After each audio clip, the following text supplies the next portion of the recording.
सबसे first question देखिए कि किस तरह से क्वेश्चन करना है। सबसे फर्स्ट क्वेश्चन आपका क्या बोल रहा है, अपरिमेय भिन्न। ठीक है, अपरिमेय भिन्न क्या होती है आपसे पूछा गया है। इसका आंसर देख लीजिए क्या है, non terminating and non repeating decimal. लेकिन हमने आपको ये कहा कि बेस्ट एनालाइज देंगे ना, तो केवल आंसर बता देने से क्या फायदा। तो इसीलिए समझिए कि क्या होती है अपरिमेय भिन्न, क्या होती है परिमेय भिन्न। तो अपरिमेय भिन्न में आपको और क्या क्या चीजें पूछी जाएगी, मतलब और भी डीप होगा, लेकिन हम आपको इतना बताएंगे कि पेपर में अगर इससे रिलेवेंट चीजें आए तो आपसे बन जाए। अपरिमेय भिन्न वैसी भिन्न होती है जिसको हम पी अपॉन क्यू में नहीं लिख सकते हैं। ठीक है, आपसे बहुत सारी बातें यहाँ पर पूछी जा सकती है। वो क्या क्या बातें पूछी जा सकती है वो समझिए कि मतलब परिमेय भिन्न। सबसे पहले तो हम समझते हैं कि परिमेय भिन्न क्या होती है। पहले हम समझते हैं परिमेय भिन्न क्या होती है। अगर परिमेय बस आएगा तो क्या होती है, परिमेय भिन्न वो भिन्न होती है जिसको हम पी अपॉन क्यू के रूप में लिख सकते हैं। पी अपॉन क्यू के रूप में लिखने का मतलब परिमेय भिन्न का मतलब क्या हो जाएगा, जैसे कि टू परिमेय भिन्न है। ठीक है, 3/4 परिमेय भिन्न है। ऐसी भिन्न जिसको हम अपॉन में लिख सकते हैं वो सभी क्या कहलाएंगी, परिमेय भिन्न। ठीक है, तो परिमेय मतलब कि रैशनल। अगर जिसको हिंदी और इंग्लिश में प्रॉब्लम जारी हो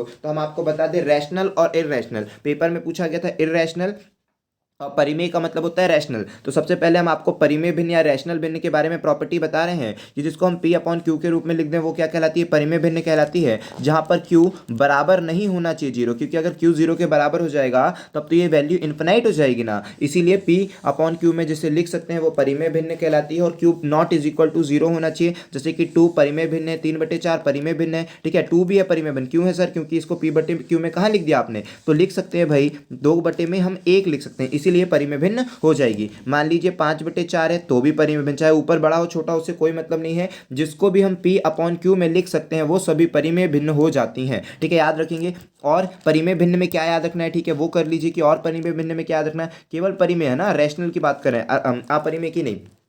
तो परिमेय भिन्न में और में क्या याद रखना कि जितने भी परफेक्ट स्क्वायर है, परफेक्ट स्क्वायर 25 हो गया, √1 हो गया, √4 हो गया, परफेक्ट स्क्वायर जितने हैं वो सभी परिमेय भिन्न के उदाहरण हैं। ये सभी चीजें अच्छी तरह से याद रखिएगा। अब हम आते हैं मेन जो आपसे पेपर में पूछा गया था वो अपरिमेय भिन्न। अपरिमेय भिन्न के बारे में थोड़ी सी चीजें बता दें। जिसको हम पी अपॉन क्यू में नहीं लिख सकते हैं, ठीक है, पी अपॉन क्यू में नहीं लिख सकते हैं वो अपरिमेय भिन्न हो जाएगी। फॉर एग्जाम्पल, क्योंकि जब तक एग्जाम्पल नहीं होगा तब तक आपको कैसे पता चलेगा, तो एग्जाम्पल में कुछ थोड़ी सी समझ लीजिए। ठीक है, कि क्या आपके एग्जाम्पल पूछे जाएंगे, क्या क्या चीजें आएगी। तो अपरिमेय भिन्न में तो आपने इतना याद रख लिया कि जिसको हम पी अपॉन क्यू में नहीं लिख सकते वो अपरिमेय भिन्न है। और क्या क्या चीजें होगी वो समझते हैं।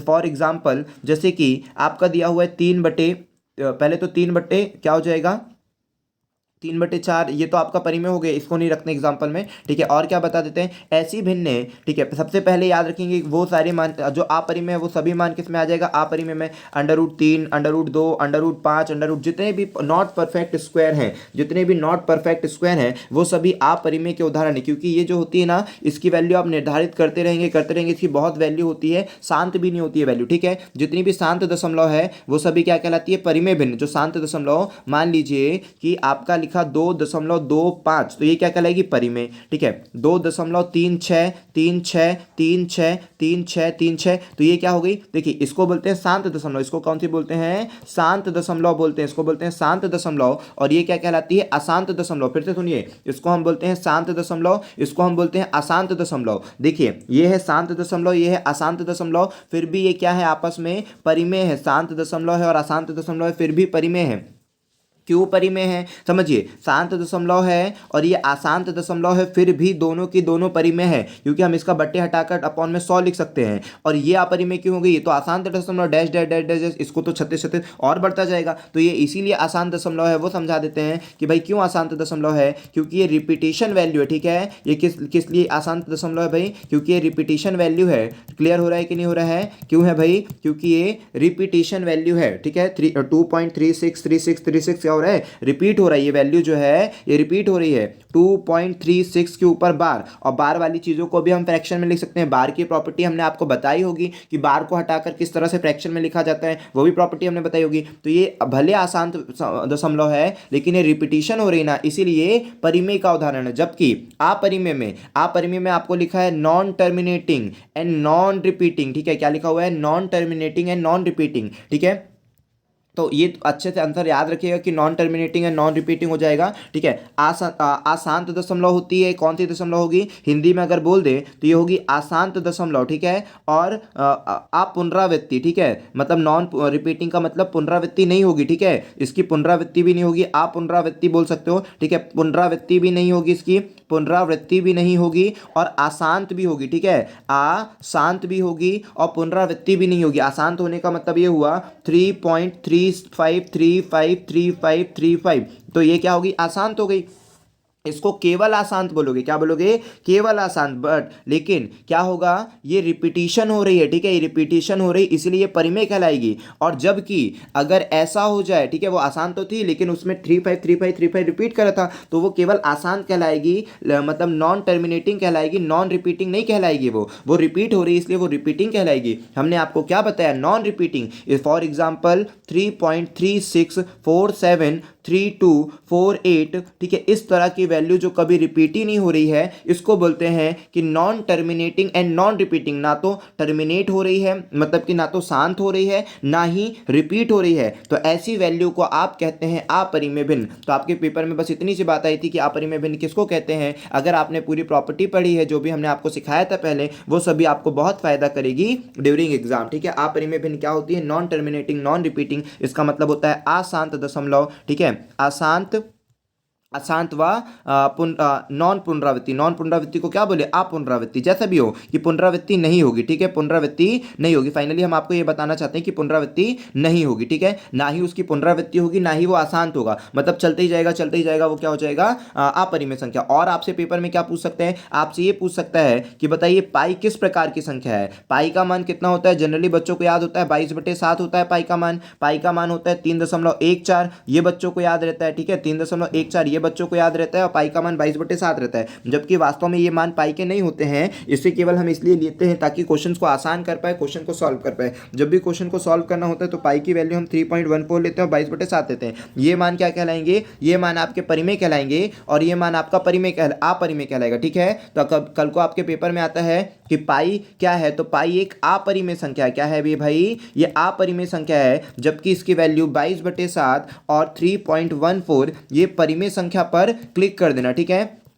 अब सर क्यों ऐसा, तो ये केवल हमने माना है, एक्चुअल फॉर्म नहीं होता है। पाई के मान एक्चुअल में तो शांति नहीं है, पाई का मान तो किसी को याद भी नहीं अभी तक, और ना सुपर कंप्यूटर ने निकाल पाए कि पाई का मान कितना होता है। ठीक है, तो जनरली आप बस याद रखें कि अभी जो याद रखना है आपको कि पाई जो है, अगर केवल पाई का सिंबल लगकर आएगा तो ये अपरिमेय है, जबकि 22/7 और 3.14 लिखकर आएगा तो ये परिमेय है। चूंकि पाई का टॉपिक आ गया तो हम आपको एक चीज और बता दें भाई, चूंकि पाई का टॉपिक आ गया है ना, तो हम आपको एक और बात बता दें कि कल को हो सकता है आपके पेपर में केवल पाई का मान पूछ ले, तो पाई का रियल जो मान होता है वो याद रखिएगा 3.14 14 15 92 63, इस तरह से याद रखिएगा। हमने सभी बच्चों को याद करवाया है। ठीक है, क्लास के आप सभी भी अच्छी तरह से याद रखिए कि पाई का मान क्या होता है, 3.14 15 92 63। आपके रेलवे में ये पेपर बहुत आया था ये क्वेश्चन। ठीक है, मोस्ट इंपॉर्टेंट, याद रखे भाई। ठीक है, चलिए नेक्स्ट क्वेश्चन पर चलते हैं। खुद देखिए कि हम आपको कितना बेस्ट एनालाइज दे रहे हैं, सारी चीजें आपको प्रोवाइड करा रहे हैं। क्वेश्चन के आंसर बस बताना कोई बहुत बड़ी बात नहीं है, वो तो हम आपको दे ही रहे हैं, साथ में आपको टेलीग्राम चैनल पे अपनी ये पीडीएफ प्रोवाइड करवा देंगे। बट आपको जो बेस्ट एनालाइज दे रहे हैं वो आपको मोस्ट इंपॉर्टेंट है। इस क्वेश्चन में तो ज़्यादा कुछ इंपॉर्टेंट नहीं, आप खुद भी देख रहे हैं कि 800 का 40% का 25%, तो आपने लिख दिया 800,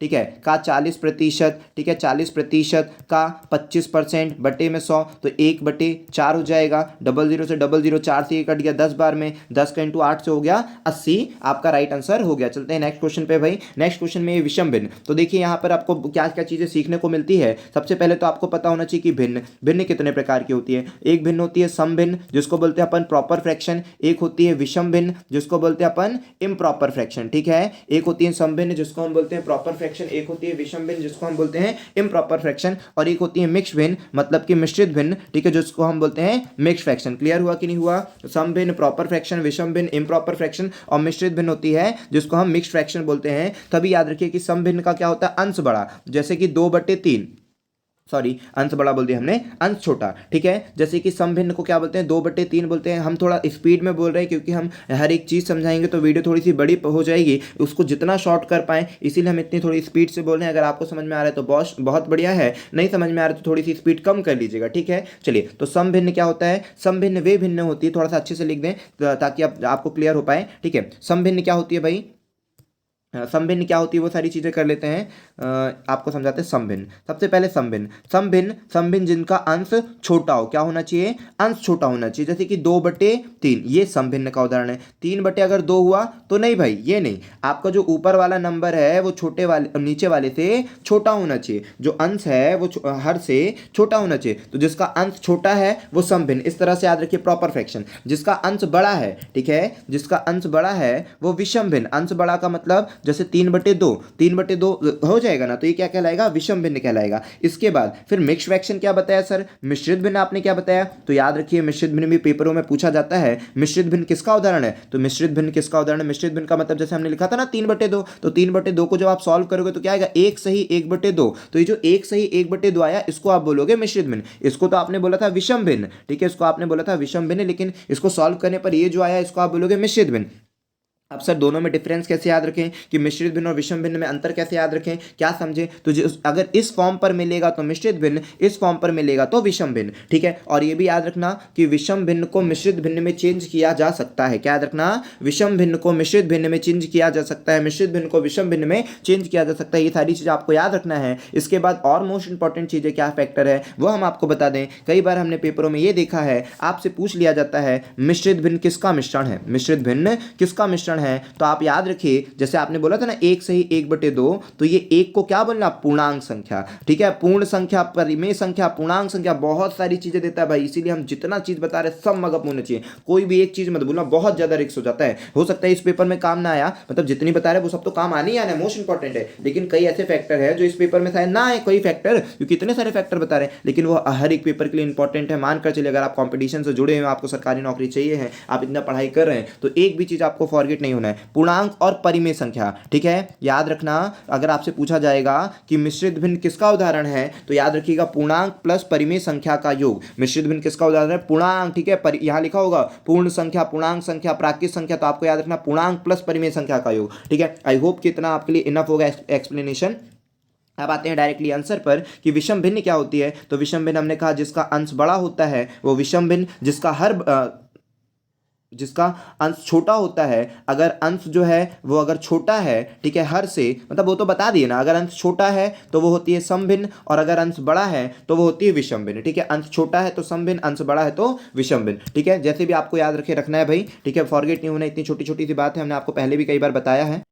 चलिए तो यहाँ पर स्टार्ट करते हैं। फर्स्ट क्वेश्चन से क्या है, देखिए इस क्वेश्चन को समझते हैं। इस क्वेश्चन में क्या दे रहा है, कैसे कर रहे हैं। तो ये क्वेश्चन कई बार जनरली आ जाता है, बच्चे ऐसे क्वेश्चन ही देखकर डर जाते हैं और छोड़ने का उनका मन करता है, ना जाने क्यों ऐसा छोड़ देते हैं भाई। और हाँ, पेपर में ना भाज्य ना दे करके लाभांश दिया हुआ था, हमने आपको समझाने के लिए भाज्य लिख दिया। पेपर में आपके पेपर में क्या आया था, लाभांश आया हुआ था, हमने इसको समझाने के लिए लिख दिया कि भाज्य है। इंग्लिश में मेनली सही दे देता है, हिंदी में कई बार एरर कर देता है। तो आपने शायद इसमें केवल वो छोटा सा फॉर्मूला आपको याद होना था, शायद कई लोगों को याद हो। कौन सा फॉर्मूला भाई, रिपीट करिएगा हमारे साथ यदि आपको याद हो कि भाज्य बराबर में भाजक, ये याद आ रहा है कुछ फॉर्मूला, भाज्य बराबर में भाजक इंटू भागफल, ठीक है, भाज्य बराबर में भाजक इंटू भागफल प्लस शेषफल, ये आपका फॉर्मूला था जो आपको याद होना चाहिए, ठीक है। फिर से रिकॉल कर दें हम आपको, भाज्य बराबर में भाजक इंटू भागफल प्लस शेषफल, ठीक है। फिर से रिकॉल कर देते हैं कि भाज्य बराबर में भाजक, ठीक है, भाज्य बराबर में भाजक इंटू भागफल प्लस शेषफल, ठीक है। क्या रहेगा आपका फॉर्मूला,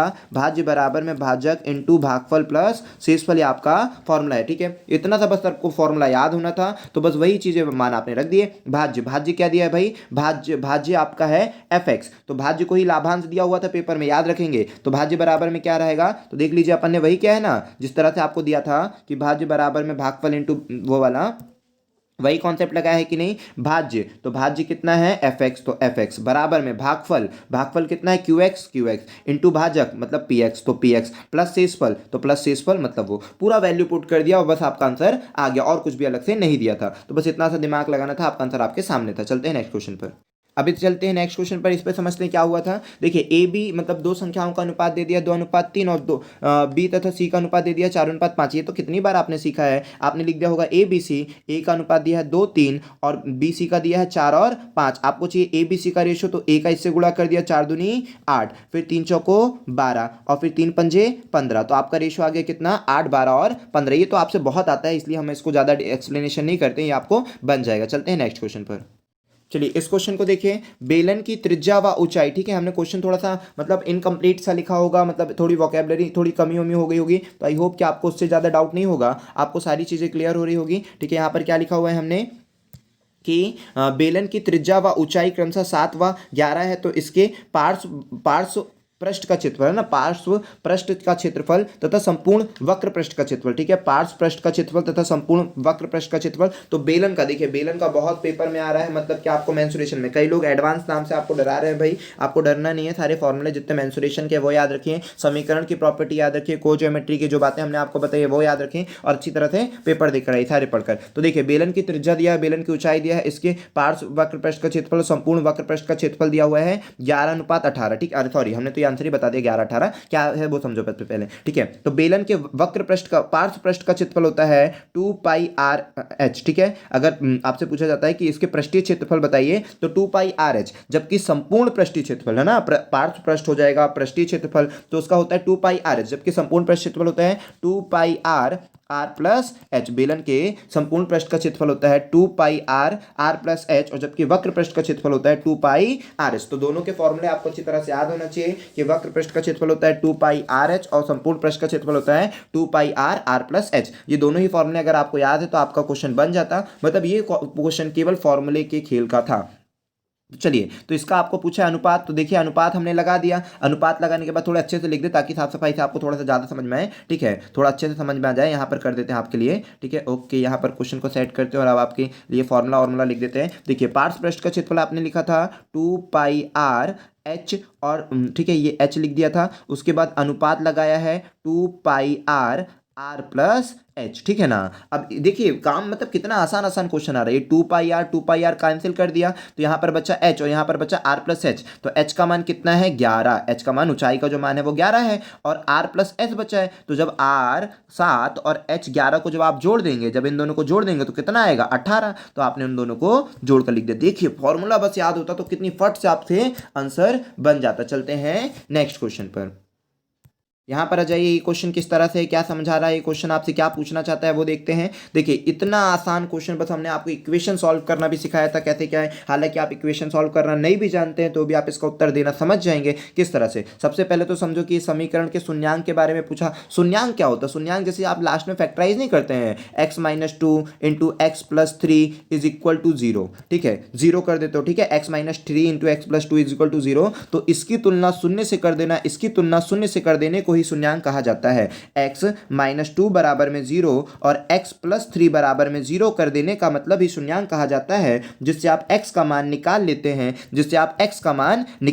इसी को कहा जाता है शून्यांक। तो शून्यांक समझ में आया कि शून्यांक किसको कहते हैं? जब लास्ट में आप फैक्टराइज कर बराबर में 0 कर देते हैं, शून्य समझा देते हैं, उसी को कहा जाता है शून्यांक। तो फाइनली आपको जो बता रहे हैं वो क्या बता रहे हैं कि जब भी आपसे शून्यांक पूछे इसका मतलब आपसे x की ही वैल्यू पूछ रहा है। जब भी आपसे शून्यांक पूछे तो इसका मतलब आपसे x की ही वैल्यू पूछ रहा है। अगर गुणनखंड बोला होता तो आप इसको कर देते हैं, मूलों का योग बोला होता मूलों का गुणनफल, ये सारी चीजें भी समझाते हैं बाद में, लेकिन अभी शून्यांक के बारे में समझा दे, ठीक है। तो शून्यांक का मतलब ये हुआ कि आपको इसको सॉल्व करना है, ठीक है। सॉल्व करने का तरीका आई होप कि आपसे बनता होगा, तो वो ना समझाते हुए डायरेक्टली हम बता रहे हैं कि ये आपसे x का मान तो निकालते बन जाएगा, लेकिन पेपर में आप बाय ऑप्शन भी कर सकते थे, पेपर में आप बाय ऑप्शन भी इस क्वेश्चन को सॉल्व कर सकते थे। जैसे कि इसने क्या बोला था, इसने बोला था आपसे कि x² का मान, इसने आपसे क्या बोला है x²। तो देखिए यहाँ पर आपने ऑप्शन में -4 और -3 दे रहेगा, मतलब आप बहुत सारे आपके ऑप्शन में 4 और 3 होंगे, तो आप खुद सोचिए, मतलब इसको शून्य कर देना है, क्या शून्यांक दिया ना, तो इसका मतलब कि इसको शून्य कर देना है। ऐसा कुछ समीकरण x का मान रखना है ताकि ये समीकरण संतुष्ट हो जाए, शून्य आ जाए, ठीक है।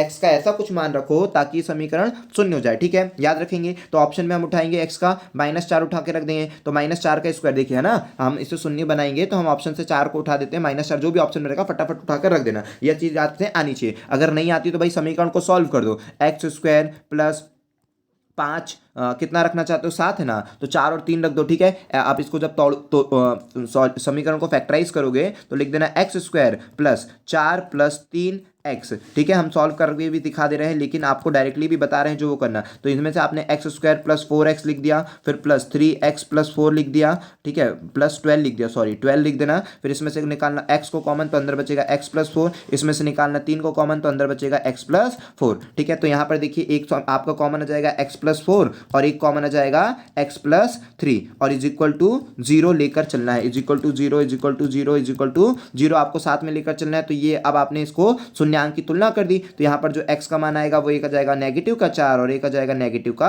3, तो यही आपका राइट आंसर है। लेकिन और सेकेंडरी मेथड क्या होगा, ये तो हमने सॉल्व करके दिखाया आपको। सेकेंडरी मेथड आपका क्या होगा, सेकेंडरी मेथड आप ऑप्शन से उठाइएगा, ठीक है, जो भी मान होगा आप ऑप्शन से उठाना और इस पर मान रख देना और आपको 0 लाना। ये सब आपसे ना, जब आप प्रैक्टिस बहुत अच्छी करते हैं, बहुत ज़्यादा फास्ट होते जाते हैं, तो आपसे ये वाली टेक्निक बहुत फास्ट बन जाती है, ठीक है। और ना बने तो आपको सॉल्व करना भी सिखा दिया। ऑप्शन रखिएगा, ऑप्शन चलिए एक तो रख के दिखा देते हैं किस तरह से ऑप्शन रखे हो।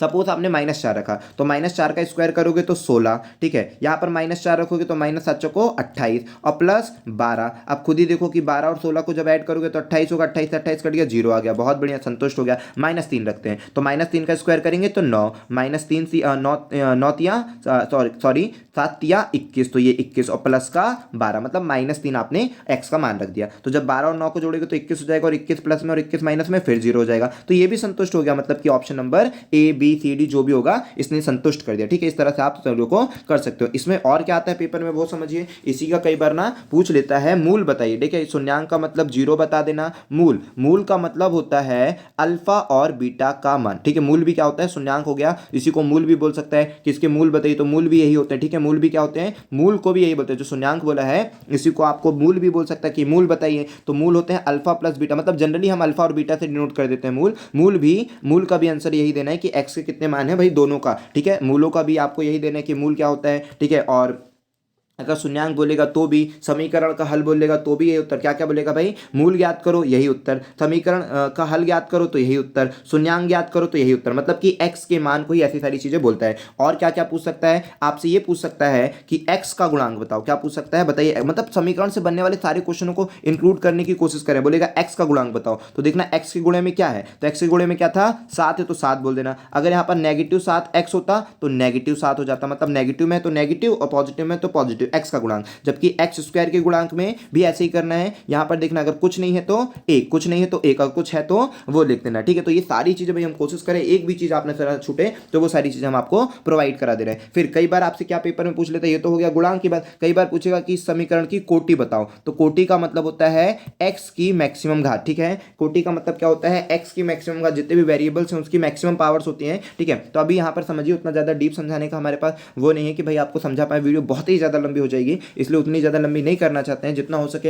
एक्स्ट्रा नॉलेज देना चाहते हैं, बट वीडियो शॉर्ट से शॉर्ट हो पाए, ठीक है। कोटि कि हम जितनी भी वीडियो बनाते हैं कितनी बड़ी बड़ी बन जाती है। कोटि समझिए, कोटि क्या होती है, मैक्सिमम पावर। तो अगर बोलेगा इस समीकरण की कोटि बताओ, तो कोटि मैक्सिमम क्या है, 2 है, तो 2 आपका राइट आंसर हो जाएगा। अगर बोलेगा कोटि बताओ तो कोटि क्या हो जाता है, जो मैक्सिमम पावर है उसी को बोलते हैं, मतलब 2 आपका राइट आंसर हो जाएगा। नेक्स्ट आपको बता, नेक्स्ट बात आपसे क्या पूछेगा, इसमें पूछ सकते हैं कि ये समीकरण की तुलना आप किससे करोगे, ax² plus bx plus c से। अगर आप इस समीकरण की तुलना करते हो तो यहाँ पर जो इसके मूल्स होते हैं अल्फा प्लस बीटा, तो कई बार आपसे पूछ सकता है अल्फा प्लस बीटा बताओ, तो डायरेक्टली आप चाहो तो -b/a कर दोगे, तो ये अल्फा प्लस बीटा मतलब मूलों का योगफल हो जाएगा, अल्फा इंटू बीटा मूलों का गुणनफल c/a हो जाएगा। तो इतनी सारी चीजें बात आपको याद रखनी। कल को अगर पूरा होता है कि अल्फा प्लस बीटा या मूलों का योगफल बताओ, ठीक है, तो -b का मतलब b का मान तो 7 है, तो 7 के आगे माइनस लगा दोगे, b का मान कितना, b का मान b हो गया, फिर a का मान कितना है 1, तो ये आ जाएगा मूलों का योगफल। मतलब देखिए मूल निकालते, मूल आता तो यही ना आता है, x का जो मान आता वही आता, इन दोनों को जोड़ दोगे तो -7 आएगा। या फिर डायरेक्टली चाहो तो फॉर्मूला लगा सकते हो कि मूलों का योगफल का फॉर्मूला -b/a होता है,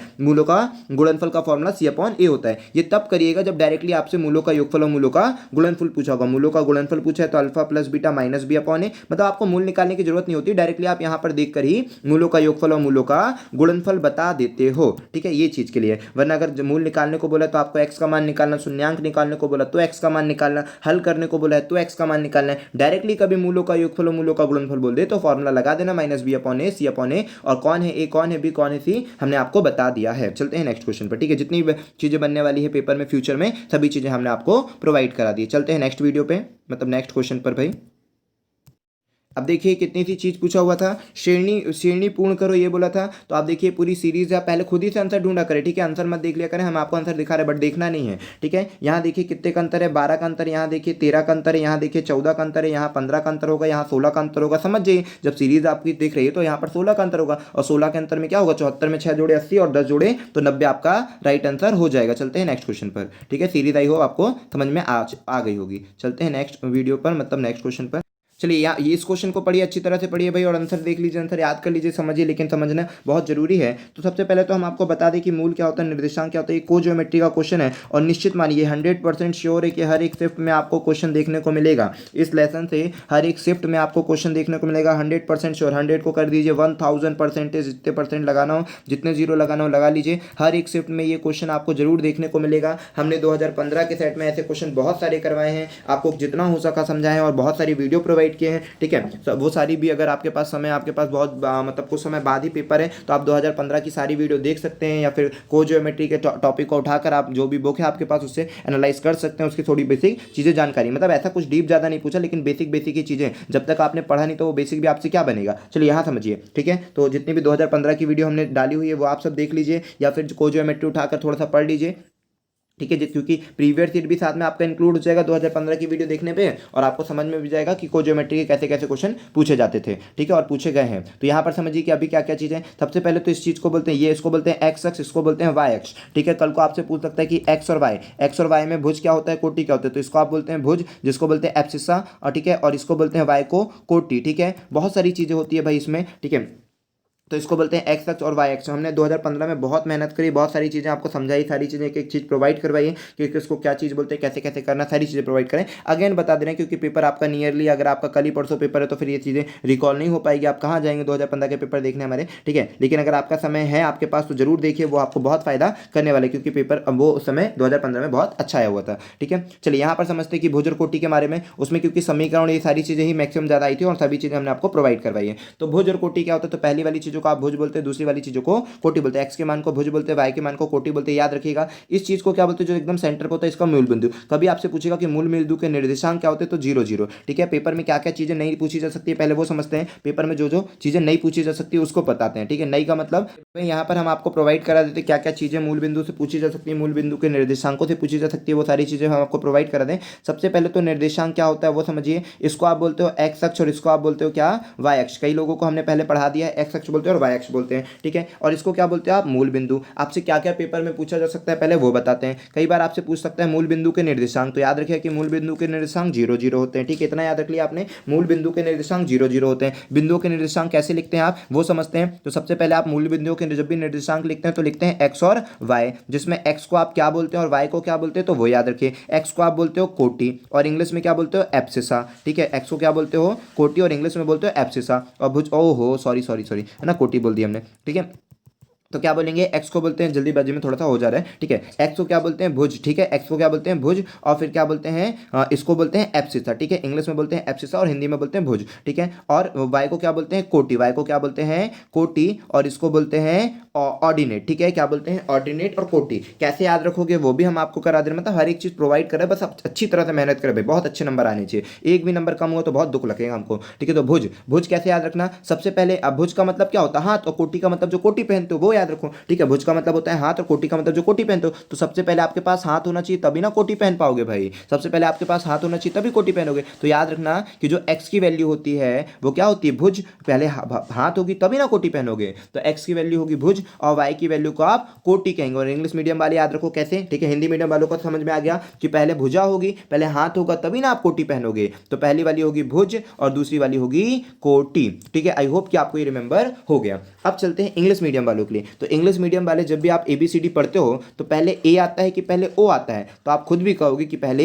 ए आता है। इट मीन्स कि ए मतलब एब्सिसा का मतलब एक्स होता है, और ऑर्डिनेट का मतलब वाई होता है। ब्रह्मास्त्र भाई, ये पूरी वीडियो ब्रह्मास्त्र आपके लिए, ठीक है। जेल पहरी वाला अगर जो भी है बंदा, अगर केवल ये वीडियो ही देख लेता है, इनफ आपके कोई भी शिफ्ट में पेपर है बहुत ज़्यादा फंसने के चांसेस थे, क्योंकि हम केवल आपको 20 क्वेश्चन नहीं प्रोवाइड कर रहे हैं, उसके साथ न जाने 40 से 80 क्वेश्चन बनने जा रहे हैं, और कॉन्सेप्ट आपको सारी चीज़ें सिखा रहे हैं। चलिए तो समझिए आगे और क्या चीज़ें रहेगी, ठीक है।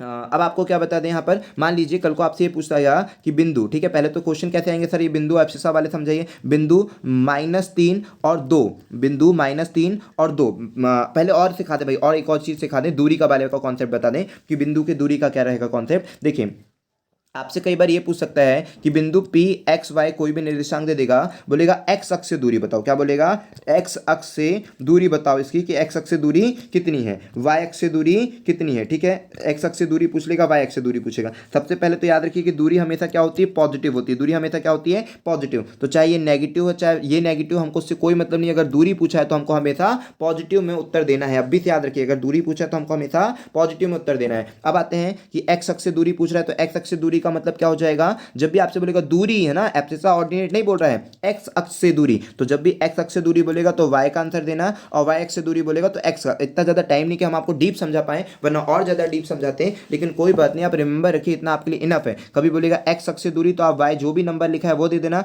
नेगेटिव हो पॉजिटिव आपको हमेशा पॉजिटिव देना है, कि दूरी हमेशा पॉजिटिव होती है, क्योंकि दूरी हमेशा पॉजिटिव होती है, इसलिए आपको हमेशा पॉजिटिव में ही उत्तर देना है। अब बोलेगा y अक्ष से दूरी, तो y अक्ष से दूरी में बोल देना x का, जो भी x का मान होगा वो। चलिए चलते हैं, आप समझाते हैं कैसे क्वेश्चन रहेगा, क्या क्या चीजें आएगी। मान लीजिए बिंदु P के निर्देशांक 3 और 4 दे देता है, इसमें पूछेगा एब्सिसा या फिर भुज बताइए, ठीक है, इंग्लिश में नहीं लिखवाते भाई, हिंदी में लिखवा देते हैं, इंग्लिश में बोल देंगे आप समझ जाएंगे, ठीक है। तो मान लीजिए, ठीक है, नेगेटिव में नंबर ले लेते हैं, पॉजिटिव में ले लेते हैं, चलो 3 और 4 ले लिए थे, हमने बोला भुज बताओ, तो भुज कितना बता देना, बोल देना 3 है, ठीक है, क्योंकि पहले वाले तो भुजा होता है, दूसरी वाली ना कोटि होती है। अगर बोलेंगे कोटि बताओ तो बोल देना 4 है। बोलेंगे x अक्ष से दूरी बताओ, तो x अक्ष से दूरी y का मान लिख देते हैं तो 4, बोलेगा y अक्ष से दूरी बताओ तो x का मान लिख देते हैं 3। तो ये सारी चीजें हो गई। अब मान लीजिए दूसरा क्वेश्चन इसी तरह से एक नेगेटिव में दे देते हैं, तो -3 दे रहा है और 5 दे रहा है, कुछ भी दे दे भाई, बोलेगा भुज बताओ तो भुज हैगा -3, ठीक है, भुज बोलेगा तो -3, भुज बोला तो -3 है, कोटि बोला तो 5 है, ठीक है, कोटि बोला तो 5 है। अब समझते हैं किसका भाई, बोलेगा x अक्ष से दूरी, तो x अक्ष से दूरी कितनी दोगे, 5 दोगे, x अक्ष से दूरी y का मान दे देते हो। अब बोलेगा y अक्ष से दूरी, तो ध्यान देना भाई, -3 मत कर देना, -3 मत कर देना, गलत हो जाएगा, क्योंकि y अक्ष से दूरी आप लिखते हो x का मान, तो x का मान तो -3 है, बहुत बढ़िया, लेकिन हमने आपको अब भी सिखाया था कि दूरी हमेशा पॉजिटिव लेना है, भले नेगेटिव में दी हो यहाँ पर, ठीक है, तो पॉजिटिव वैल्यू क्या लोगे, 3 लोगे, तो y अक्ष से दूरी कितनी हो जाएगी, 3। इस तरह से उत्तर देइएगा, होशियारी दिखाइएगा, एकदम मूर्ख मत बनिएगा, अच्छी तरह से आंसर देकर आइएगा। चलते हैं नेक्स्ट क्वेश्चन पर। चलिए और कुछ भी सिखाना है सिखा देते हैं, या फिर आगे आएगा तो आपको आगे सिखा देंगे, ठीक है। चलिए बहुत सारी चीज़ें हैं इसमें भी सिखाने के लिए, कोई बात नहीं, जितना अभी सिखाएं ये सब आपको रिमेंबर होना चाहिए। तो यहाँ समझिए कि ये क्या दिया हुआ क्वेश्चन कैसा क्या है। देखिए यहाँ पर बोलता है -1 और फिर 3 दिया हुआ है, ठीक है, 3 दिया है, -1 दिया है, और यहाँ पर 0 दे दिया है। तो ऑप्शन में क्या दिया हुआ था कि मूल बिंदुओं से होकर जाने वाली रेखा है। तो देखिए 0 का मतलब अभी हमने आपको बताया था ये किसके निर्देशांक होते हैं, मूल बिंदु के निर्देशांक होते हैं। अगर 0 निर्देशांक दिया है तो ये मूल बिंदु, मतलब अगर ऐसी तरह से x अक्ष बना है, इधर y अक्ष बना है, तो यहाँ पर जो बिंदु होता है इसको आप मूल बिंदु बोलते हो। मूल बिंदु के निर्देशांक 0 होते हैं, इसका मतलब ये जो बिंदु है वो, या जो इससे बनने वाली रेखा है, ठीक है, इससे बनने वाली जो रेखा है वो कहां से होकर जा रही है, वो मूल बिंदु से होकर गुजर रही है। इससे बनने वाली जो रेखा है वो मूल बिंदु से होकर गुजर रही है। इस तरह के आपके ऑप्शन में थे, ठीक है, आपसे ये वाला भी आंसर बन जाएगा आई होप कि, और जितनी भी चीजें बताएं सभी चीजें रिमेंबर होनी चाहिए। चलते हैं नेक्स्ट क्वेश्चन पर। चलिए अब देखते हैं ये क्या रहेगा कैसा रहेगा। ये वाला क्वेश्चन को पहले समझा दें, इसका फॉर्मूला थोड़ा सा बता दें, ठीक है। मान लीजिए कल को आपको कोई दो बिंदु दे देगा x1 और y1, ठीक है, और x2 और y2, वहीं पे क्लियरिटी से समझा देना था। चलिए वही फिर पेज लेते हैं नया, फिर आपको समझा देते हैं, फिर यहाँ पर आते हैं। देखिए क्या रहेगा, मान लीजिए आपके पास दो बिंदु देगा x1 y1, एक बिंदु दे दिया और एक बिंदु दे दिया x2 y2, और इसके बोलेगा समदूरस्थ बिंदु बताइए, मतलब ये एक बिंदु ये है और एक बिंदु ये है, इसके बीच की एक कोई बिंदु बताइए जिसकी बिंदु इससे दूरी और इससे दूरी समान हो। तो वो बोल सकता है समदूरस्थ बिंदु भी पूछ सकता है, या फिर डायरेक्टली वो बात को बोल सकता है मध्य बिंदु बताइए, या डायरेक्टली क्या बोल सकता है कि इन दोनों बिंदुओं का मध्य बिंदु बताइए। दोनों ही बात आपसे पूछी जा सकती है कि इन दोनों बिंदुओं का मध्य बिंदु बताइए या समदूरस्थ बिंदु बताइए, दोनों ही वोकैब लगा सकता है, आपको अच्छी तरह से याद रखना है। तो देखिए इन दोनों का मध्य बिंदु अगर आपको निकालना है तो x के निर्देशांक को जोड़ देना, x1 + x2 डिवाइड बाय 2 कर देना, ठीक है, x का मान आ जाएगा। y का मान निकालने के लिए y1 + y2 कर दीजिएगा और डिवाइड बाय 2 कर देना, ये मूल बिंदु के निर्देशांक हो जाएंगे। आई होप कि आपको ये बात समझ में आ गई होगी, ठीक है। जो भी आपको x1 का मान दिया रहेगा जोड़ देना, x2 का मान दिया रहेगा जोड़ देना, डिवाइड बाय 2 कर देना, x के निर्देशांक आ जाएंगे, y1 + y2 कर देना, डिवाइड बाय 2 कर देना, y के निर्देशांक हो गए। हो गया आपका आंसर, इसके बाहर कुछ भी चीज नहीं देखने को मिलेगी। यहाँ देखिए, अब यहाँ पर आते हैं क्या सारी चीज़ें, एक्स -1 और -1। अब यहाँ पर ये तो चीज़ें आपको बता दी है ना भाई, इसमें क्या डाउट है, ये चीज़ें तो हमने आपको बता दी।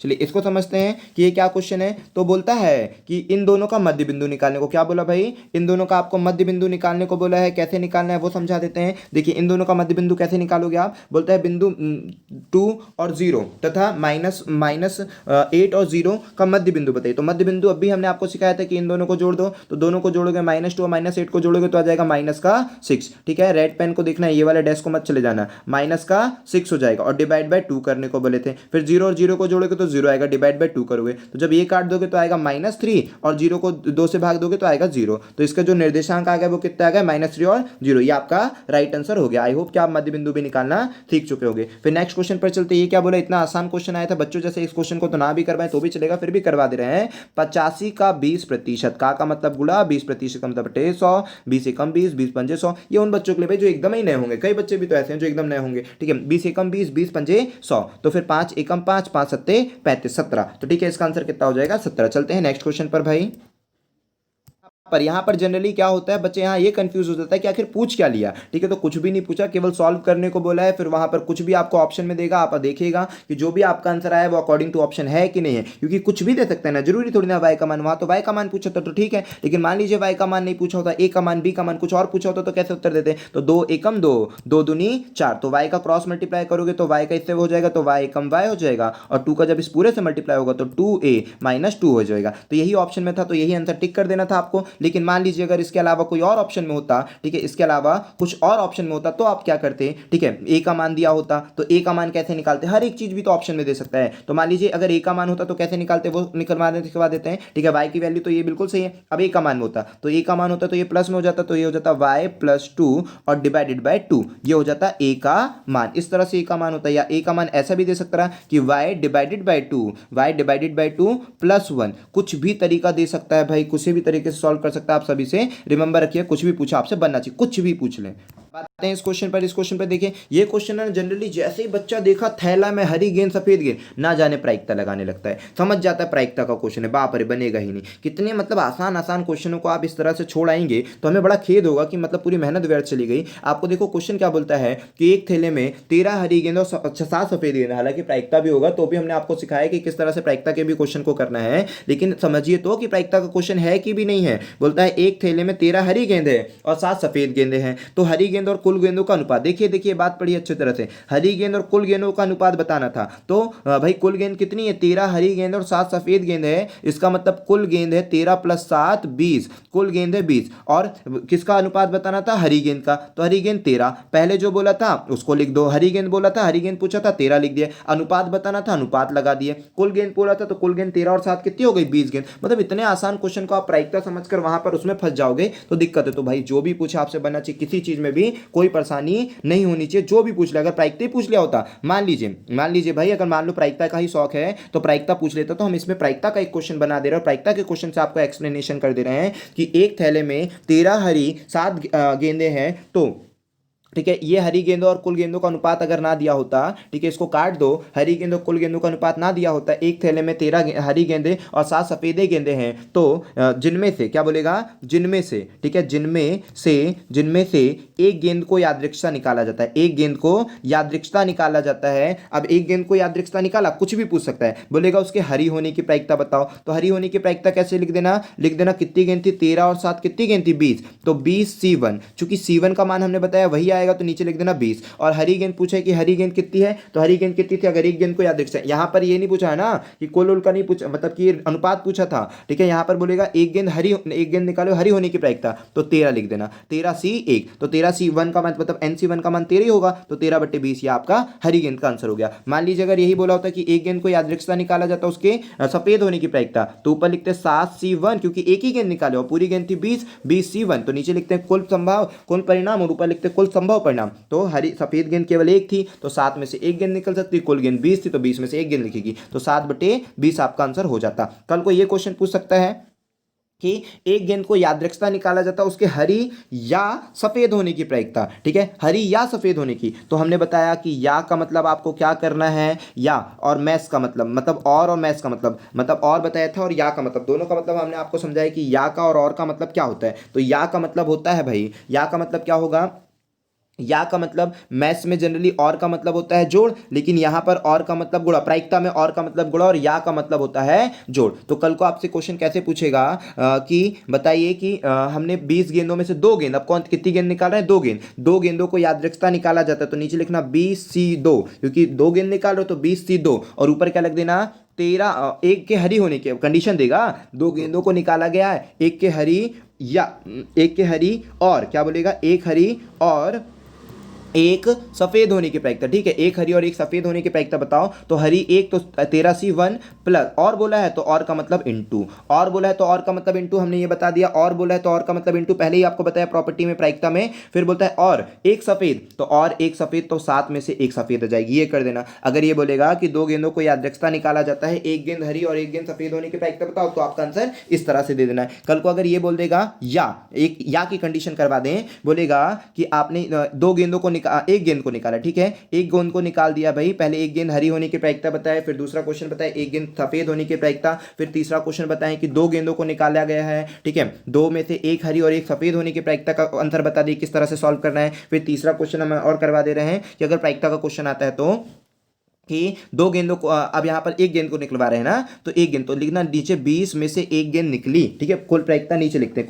कुल परिणाम लिखते हैं। अब ऊपर बोलता है या, कि एक गेंद के हरी या सफेद होने की प्रायिकता, तो या का मतलब तो होता है, या का मतलब होता है भाई जोड़, या का मतलब क्या होता है जोड़, तो 13C1 लिख लेना, पहले क्या लिख देना 13C1, या का मतलब लिख देना है जोड़, फिर क्या लिख देना है 7C1, या का मतलब लिखना है जोड़, बस इतना तो याद रखना है ना कि या तो वो सफेद भी हो सकती, या तो वो हरी, या तो वो हरी या तो वो सफेद, तो सफेद के लिए 7C1, हरी के लिए 13C1, और या का मतलब होता है प्लस, तो प्लस लगा देना, सॉल्व कर देना, ठीक है। ये सारी चीजें आई होप कि आपको आती होगी, जो एकदम ही बिल्कुल ही नहीं याद है भाई तो उनको भी लिखवा दें भाई, कितना करवाना पड़ेगा, फिर भी लिखवा देते हैं कि कुछ भी ना भूले, और भूल गए तो याद करो कि एनपीआर का फॉर्मूला हमने आपको बताया था, एनपीआर का फॉर्मूला होता है फैक्टोरियल एन अपॉन में फैक्टोरियल एन माइनस आर। सब पढ़ लेना भाई, जितना भी सिखाए हम नोट्स, ये वाली चीजें सब एक बार उठा के फटाफट रिवीजन कर लेना। फैक्टोरियल एन अपॉन में factorial N minus R into factorial R. अगर बोलेगा एनसीआर का फॉर्मूला तो होता है फैक्टोरियल एन अपॉन में factorial N minus R into factorial R, और एन पी आर का फॉर्मूला होता है फैक्टोरियल एन अपॉन में फैक्टोरियल एन माइनस आर। चलते हैं नेक्स्ट क्वेश्चन पर, इतनी चीजें इनफ है इसके लिए।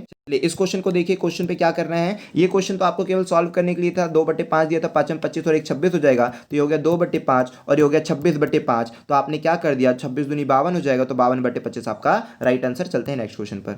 ये क्वेश्चन वैसे बताने लायक नहीं था, फिर भी हमने आपको बताया, उसके लिए हमारा धन्यवाद कर दीजिए, ठीक है। एक वीडियो को लाइक जरूर बनता है, ठीक है, जनरली हम वीडियो में लाइक नहीं मांगते, लेकिन अभी मांग रहे हैं क्योंकि बहुत ज़्यादा मेहनत की है, मतलब मेहनत तो हर ही चीज़ों के लिए करते हैं, लेकिन कोई बात नहीं, अच्छा लगता है आपकी अगर लाइक दिखती है ना और कमेंट दिखती है, तो कमेंट दिखती है तो हमको समझ में आ जाता है किस किसने देखा, क्योंकि जनरली लाइक तो सभी कर देते हैं और देखते तो मैक्सिमम लोग ही हैं, लेकिन आप कमेंट करना भूल जाते हैं, लाइक करना भूल जाते हैं। वैसे लाइक कमेंट से कुछ नहीं होता है, ठीक है, लेकिन फिर भी अगर लाइक रहती है ना तो हमें बहुत अच्छा लगता है कि भाई हमारी जो मेहनत आपको पसंद आ रही है, और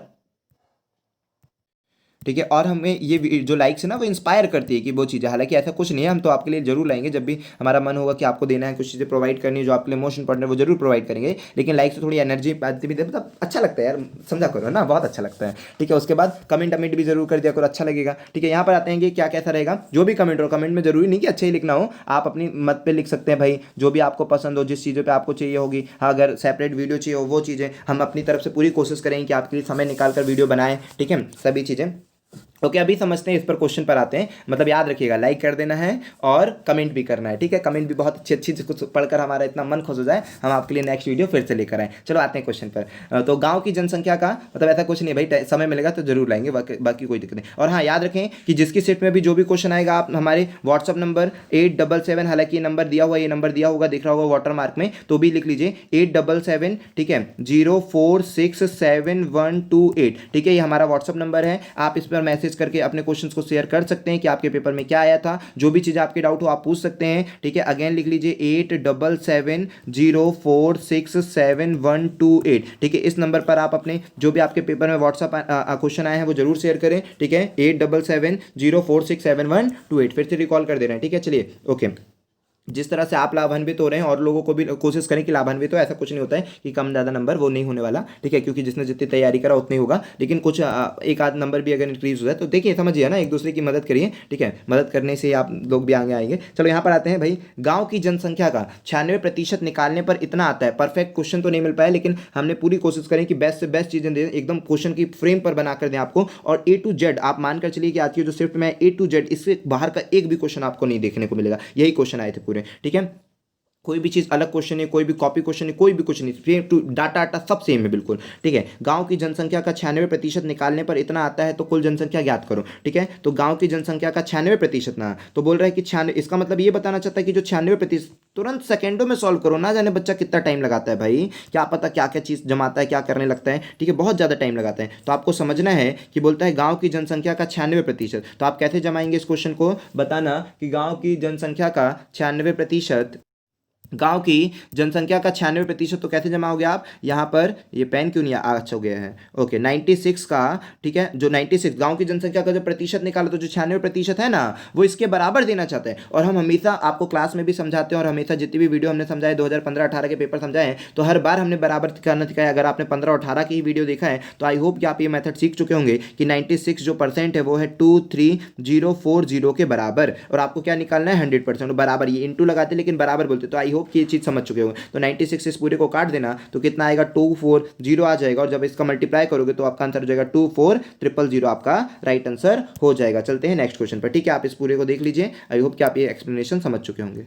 अब चलिए इस क्वेश्चन को रीड कर लीजिए। इस क्वेश्चन में आपसे क्या बोलता है किसी भिन्न के अंश व हर का योग जो है 7 है, और इसके प्रत्येक में, और तथा बोलता है तथा प्रत्येक में एक जोड़ देने पर आधा हो जाता है। कई बच्चे तो कंफ्यूज हो जाएंगे भाई क्वेश्चन ही पढ़कर, ये क्वेश्चन क्या बोलना चाहता है। तो ये क्वेश्चन ये बोलना चाहता है कि जो भी भिन्न है ना, मतलब P/Q में फ्रैक्शन में भिन्न होती है, तो इन भिन्न का जो अंश और हर है उसका योग 7 होगा। तो फटाक से आप ऑप्शन में ढूंढने लगना किसका योग 7 हो रहा है। जैसे यहाँ पर देख लीजिए आंसर हमने लिखा हुआ है कि 2 और 5 का योग 7 हो रहा हो सकता है कि सारे के सारे ऑप्शन का योग 7 हो रहा हो, या हो सकता है 3 ऑप्शन का योग 7 हो रहा होगा। तो वही 3 क्वेश्चनों में अपन को दिमाग लगाना है, सॉल्व करने मत बैठना, बिल्कुल नहीं सॉल्व करना है। ऐसे क्वेश्चन आपके ऑप्शन से ही सॉल्व होंगे जल्दी फास्ट से, ठीक है, तो ऑप्शन से ही करना। फिर बोलता है प्रत्येक में एक जोड़ने पर, तो फटाक से 2 में 1, मतलब जो भी ऑप्शन रहेंगे ना, 2 में 1 जोड़ दिया और 5 में 1 जोड़ दिया, तो 2 में 1 जोड़े तो 3 हो गया, और 5 में 1 जोड़े तो 6 हो गया, ठीक है। तो 6/3 को जब आप 3/6 को काट दिया तो 1/2 आ गया। 1/2 का मतलब क्या होता है, 1/2 का मतलब होता है आधा, तो ये आपका आधा वाली कंडीशन भी सेटिस्फाई हो गई। तो जब भी ऐसे क्वेश्चन आएंगे तो आप कंडीशन को सेटिस्फाई करेंगे बाय ऑप्शन, और ऑप्शन से विद इन सेकेंडों में, मतलब 10 सेकंड 5 सेकंड में ही आपका आंसर बिल्कुल सही हो जाएगा। 2/5 बिल्कुल सही है। पहले 7 बोला था तो जोड़ के देख लो 7 हो रहा है कि नहीं। फिर बोलता है प्रत्येक में एक जोड़ना, तो प्रत्येक में एक जोड़ के चेक कर लो आधा हो रहा है कि नहीं, ठीक है। चलते हैं नेक्स्ट क्वेश्चन पर। चलो देख लो यहाँ पर क्या चीज रहेगा। आप बोलते हैं किसी संख्या का एचसीएफ और एलसीएम क्रमशः 16 तथा 240 है, यदि प्रथम संख्या 48 हो तो दूसरी संख्या बताओ। तो यहाँ पर आपको एक फॉर्मूला, आपने अभी भी तैयारी किया होगा तो ये फॉर्मूला जरूर पढ़ा होगा। जिन्होंने नहीं पढ़ा तो वो याद रखें भाई कि अगर कभी भी एलसीएम एचसीएफ का लेसन क्वेश्चन आता है तो ये फॉर्मूला मोस्ट इंपॉर्टेंट है कि किन्हीं भी दो संख्याओं का एलसीएम और एचसीएफ उनके गुणनफल के बराबर होता है, ठीक है। एलसीएम और एचसीएफ का जो गुणनफल है वो उनकी संख्याओं के गुणनफल के बराबर होता है। तो वो डीप अभी नहीं समझाते, केवल फॉर्मूला बता देता आपको कि first number into second number, ठीक है, first number into second number always equal to LCM into HCF. ये फॉर्मूला अच्छी शर्तें याद रखिएगा कि पहली संख्या गुणित दूसरी संख्या हमेशा बराबर होती है लघुत्तम समावर्ती और गुणोत्तम समावर्ती के गुणनफल के बराबर। चलते हैं इसको थोड़ा सा एक्सप्लेन कर देते हैं, तभी ज्यादा क्लियर हो पाएगा भाई, हो सकता है अभी कंफ्यूज हो जाओ। सबसे पहले हम आपको फॉर्मूला लिख कर दिखा देते हैं कि फॉर्मूला कई लोगों को ना याद हो तो फॉर्मूला लिख लो भाई। First number into second number always equal to LCM into HCF. याद रखिए कि किन्हीं भी दो संख्याओं का गुणनफल उनके लघुत्तम समावर्त और महत्तम समावर्त के गुणनफल के बराबर होता है। बस यही फॉर्मूला आपको नीचे अप्लाई कर देना है जो भी क्वेश्चन है आपका। तो देखिए यही फॉर्मूला यहाँ पर अप्लाई किया गया है कि first number into second number always equal to LCM. तो फर्स्ट नंबर कितना दिया है 48, दूसरा नंबर नहीं दिया है, बराबर में एलसीएम कितना दिया है 240 इंटू कितना दिया है 16, ठीक है। 48 से आपने 240 को काट दिया, मतलब कि फाइनली पहले आपने 24 से काट दिया, 24 एकम 24, ठीक है, 10 बार में, और ये 24 दूनी, फिर 2 से इसको काट दिया 5 बार में, फिर 16 पंजे 80, तो एक्स का मान आ गया 80। अगर आपको ना समझ में आया तो ये देख लीजिए, आपको इससे समझ में आ गया होगा किस किस तरह से काटा है, सेम ऐसे ही किया हमने भी। ओके चलो तो समझते हैं नेक्स्ट क्वेश्चन पर। ये सारी चीज़ें हमने आपको नोट्स में भी प्रोवाइड करवाई है, ठीक है। आप चाहें इसकी सॉफ्ट कॉपी हम आपको अपने टेलीग्राम चैनल पर प्रोवाइड करवा देंगे, देखिएगा जरूर, वहाँ पर जरूर आपको मिलेगी। अब आते हैं इस क्वेश्चन को थोड़ा सा समझते हैं कि ये क्वेश्चन क्या बोल रहा है, कैसे करना है इस क्वेश्चन को। देखिए एक खेत में 5 सेंटीमीटर बारिश हुई है, खेत में कुल 3 हेक्टेयर जमीन है, कुल वर्षा का आयतन या पानी का आयतन बताइए। तो कितना आसान सा क्वेश्चन है, लेकिन आपको दिमाग होगा तभी आपको समझ में आएगा। ठीक है, मतलब दिमाग का यूज करना है भरपूर, उसके हिसाब ही से आपको समझ में आएगा। देखिए खेत का तो आयतन, खेत का तो आयतन आयतन होता है हमेशा क्यूब में, आयतन का जो आंसर होता है वो क्यूब में होता है। और आपको चूंकि खेत का क्षेत्रफल तो दे के रखा है, खेत का क्षेत्रफल कैसे दे कर रखा है, 1 हेक्टेयर में 10,000 मीटर इस क्यूब दिया है, 1 हेक्टेयर में जो जमीन है वो 10,000 मीटर क्यूब हिंट देकर रखा है, और बोलता है 3 हेक्टेयर जमीन है, मतलब पका पकाया क्वेश्चन दे रहा है, बस थोड़ा सा दिमाग लगा लेना। 1 हेक्टेयर जमीन में 10,000 मीटर क्यूब होता है और 3 हेक्टेयर जमीन थी, तो ये हो गया 30,000 एरिया। ठीक है, जो खेत का एरिया है वो 30,000 है। एरिया क्षेत्रफल मतलब मीटर स्क्वायर तो दे के रख दिया, मीटर स्क्वायर दे ही दिया। अब आपको एक और मीटर का गुणा करना है, तो मीटर का गुणा करना है मतलब खेत में बारिश कितनी हुई, मतलब ऊंचाई का, लंबाई गुणित चौड़ाई तो दे ही के रखा ना। आयतन का फॉर्मूला होता है लंबाई गुणित चौड़ाई गुणित ऊंचाई। आयतन का जो फॉर्मूला होता है वो होता है लंबाई गुणित चौड़ाई गुणित ऊंचाई। तो लंबाई गुणित चौड़ाई तो दे ही के रख दिया आपको, लंबाई गुणित चौड़ाई दे दिया, अब बस ऊंचाई चाहिए है। ठीक है, लंबाई गुणित चौड़ाई तो दे ही के ना रख दिया है कि 30,000 है। अब आपको चौड़ाई ऊंचाई चाहिए, तो ऊंचाई दे दिया कि बारिश जो हुई है, बारिश होने का मतलब ऊंचाई दे दिया 5 सेंटीमीटर। लेकिन याद रखिए कि ये 5 सेंटीमीटर दिया, बस यहाँ थोड़ी सी ऊंचाई दिखाएगा कि ये तो मीटर स्क्वायर दिया, लेकिन आपको तो एक और मीटर चाहिए, तो ये सेंटीमीटर में है भाई। इसको मीटर बनाने के लिए आप 100 का डिवाइड करोगे, मीटर बनाने के लिए 100 का डिवाइड करोगे। फाइनली हम आपको थोड़ा अच्छे से सॉल्व करके दिखा देते हैं। ठीक है, ये आपने खेत का क्षेत्रफल पूरा लिख दिया, 30,000, 4 जीरो लगा दिया, 5 सेंटीमीटर में था, मीटर में बनाने के लिए 100 से डिवाइड कर दिया, डबल जीरो से डबल जीरो काट दिया, आपका उत्तर आ गया 5×15 और 2 जीरो और फिर मीटर क्यूब। ठीक है, 5×15 और 2 जीरो और मीटर क्यूब, ये आपका राइट आंसर हो गया। चलते हैं नेक्स्ट क्वेश्चन पर। ठीक है, आई होप कि आपको ये बात समझ में आई होगी। चलिए आज की वीडियो का लास्ट क्वेश्चन है ये, और मतलब सबसे बेस्ट क्वेश्चन है ये। क्वेश्चन शायद पहले आया हुआ था, ठीक है, फर्स्ट नंबर पे था, लेकिन हमने आपको इससे लास्ट नंबर पे इसलिए इंक्लूड किया क्योंकि इसमें बहुत सारी चीज़ें आपको समझानी है, बतानी है, किस किस तरीके से कर सकते हो वो सारी चीज़ें। क्योंकि ये है तो छोटी सी चीज़ है, तो बस एक छोटी सी बात कि यदि दो त्रिभुज आपस में, त्रिभुज ए बी सी और समरूप हैं, त्रिभुज पी क्यू आर, यही कॉन्सेप्ट से है, त्रिभुज ए बी सी समरूप है, त्रिभुज A B R P Q R, कोई भी दो त्रिभुज समरूप है तो इसकी सिमिलरिटी का एक रूल होता है, बस वही चीज़ यहाँ पर लगाई है, ए बी सी और पी क्यू आर। थोड़ा सा इसको डीप समझाने के लिए इसको अभी रिमूव करते हैं, नया पेज लेते हैं, उसमें आपको डीप बातें समझाते हैं। देखिए यहाँ पर हम आपको थोड़ा सा समझाते हैं सिमिलरिटी का रूल और क्या कैसा होता है। मान लीजिए कि दो त्रिभुज ए बी सी, ठीक है, सबसे बेसिक से उठाते हैं, फिर सब आपको टॉप लेवल तक बता देते हैं। ए बी सी और पी क्यू आर ये आपस में क्या सिमिलर है। ठीक है, त्रिभुज ए बी सी और पी क्यू आर यदि आपस में सिमिलर है, ठीक है, सिमिलर का सिंबल वैसा होता है, और कॉन्ग्रुएंट मतलब सर्वांगसम का सिंबल इस तरह से होता है। ठीक है, ये सिमिलरिटी का सिंबल हो जाएगा, ये कॉन्ग्रुएंट सर्वांगसम का ये समरूप का है और ये सर्वांगसम का सिंबल हो जाता है। ठीक है, तो यदि दो त्रिभुज आपस में समरूप है, क्या है, समरूप है, तो एक प्रॉपर्टी रहेगी, जो प्रॉपर्टी आपको रखना है कि ये वाली भुजा का अनुपात इस भुजा के अनुपात का, और ये वाली भुजा और ये वाली भुजा का अनुपात, और ये वाली भुजा का अनुपात और ये वाली भुजा का अनुपात सदैव एक समान में अनुपात में रहेगा। ठीक है, फॉर एग्जांपल थोड़ा सा और एक्सप्लेन करें कि क्या अनुपात में रहेगा। जैसे ये आपने लिखा ए बी, तो आपने इस वाली भुजा को ले लिया, तो इस भुजा के अनुपात में ये वाली भुजा जो है ना, अगर ये दोनों त्रिभुज आपस में समरूप हैं, तो इस भुजा का अनुपात इस भुजा, कौन सी भुजा है भाई, पी क्यू, ठीक है, बराबर होगा किसके, ये वाली भुजा कौन सी थी, बी सी, तो बी सी। अब ये वाली भुजा कौन सी हो जाएगी, क्यू आर, तो ये क्यू आर, और फिर बराबर होगा किसके, ए सी, तो ए सी, ठीक है, इस वाली भुजा के, और फिर ये वाली भुजा कौन सी है, पी आर। ये हमेशा सदैव बराबर होते हैं अगर दो त्रिभुज आपस में समरूप हैं। ठीक है, और इसका जो क्षेत्रफल भी कल को पूछ सकता है, तो जो इसका परिमाप, पहले तो परिमाप बता दें कि इसका जो परिमाप रहता है P1 अपॉन में P2 किसी भी एक भुजा के समानुपाती होता है, P Q के। ठीक है, किसी भी एक भुजा के समानुपाती होता है, याद रखिएगा, मतलब जो उनके अनुपात रहता है ना, भुजाओं का अनुपात उसी के बराबर होता है। फिर उसका क्षेत्रफल का रेशो A1 अपॉन में A2 का जो रेशो होता है, वो या तो परिमाप का स्क्वायर कर देना, या तो परिमाप का स्क्वायर कर देना, या तो जो भुजाएं हैं उनका स्क्वायर कर दीजिएगा। ठीक है, या तो आप परिमाप का स्क्वायर कर दीजिएगा। ये हर पेपर में काम आ सकता है, हर पेपर में, केवल मतलब इसके लिए तो रामबाण है, याद रखिए, जेल पैरी के लिए तो आपके लिए रामबाण रहेगा लास्ट मूवमेंट के लिए, लेकिन केवल जेल पहरी में नहीं, हर पेपर में आपके काम आएगा, क्योंकि कॉन्सेप्ट तो यहीं से बनेंगे। कल को अगर आपसे एरिया का पूछ लेता है, तो एरिया क्या होता है, P1 और P2 का जो भी रेशो होगा, मतलब बोलेगा दो समरूप त्रिभुज हैं जिनके अनुपात, परिमाप के अनुपात इतना है, मान लो बोलेगा दो त्रिभुज आपस में समरूप हैं जिनके परिमापों का अनुपात 2:3 है, तो इसके क्षेत्रफल का रेशो बताओ, तो 2 का स्क्वायर 4 और 3 का स्क्वायर 9, फटाक से बोल देना, ठीक है ना। और क्षेत्रफल का रेशो दे देगा, भुजाओं का पूछेगा तो अंडर रूट लगा देना। तो इस तरह से आपको चीजें याद रखनी है। ठीक है, चाहे तो भुजाओं का दे देगा, बोलेगा साइड का रेशो S1 रेशो S2 देकर रखा है, है 3 और 4, तो इसका एरिया बताओ, एरिया का रेशियो बताओ। तो एरिया का रेशियो फटाक से स्क्वायर कर देना है, क्योंकि क्या है, समरूप त्रिभुज है, 3 का स्क्वायर 9, 4 का स्क्वायर 16, इस तरह की कोई भी चीज आपसे बनेगी तो आएगी तो बन जानी चाहिए। ठीक है, तो यहाँ पर A1 अपॉन में A2 का जो रेशियो होगा वो होगा साइड का स्क्वायर, जिसका मान दे देते हैं AB, और अपॉन में PQ का स्क्वायर, या तो साइड का स्क्वायर या तो परिमाप का स्क्वायर, क्योंकि ये भी तो समानुपाती होती है ना। ठीक है, ये सारी चीज़ आपको रिमेंबर होनी चाहिए। चलिए चलते हैं 20वें क्वेश्चन पे, उसमें वहाँ पर काफ़ी चीज़ आपको समझाते हैं कि क्या क्या आपके काम की है।